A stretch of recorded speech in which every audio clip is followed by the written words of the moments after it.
जय गुरुदेव. घट, घटाकाश आणि आकाश असा जर का विचार केला, घट म्हणजे स्वतः व्यक्ती आणि आकाश म्हणजे समष्टी.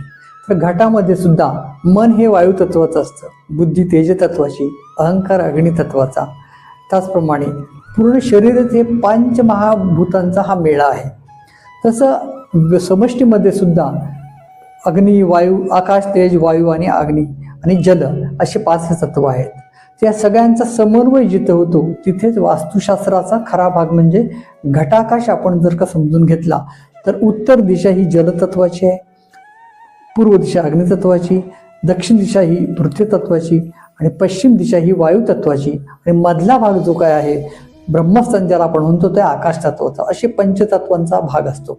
तर या दोघांचा समन्वय म्हणजे पिंडी आणि ब्रह्मांडी याचा समन्वय खऱ्या अर्थाने या वास्तुशास्त्रामध्ये होतो. आणि मग याचा अनुभव त्याच्या मनावरती परिणाम होऊन सूर्याचं ज्ञानरूपी अग्नितत्व, तेजतत्व आपल्याला पाहायला मिळतं आणि चंद्राचा स्नेह म्हणजे प्रेमरूपी स्नेह या चंद्राचा आपण बघू शकता, याचा अनुभव आपण घेऊ शकता. जय गुरुदेव.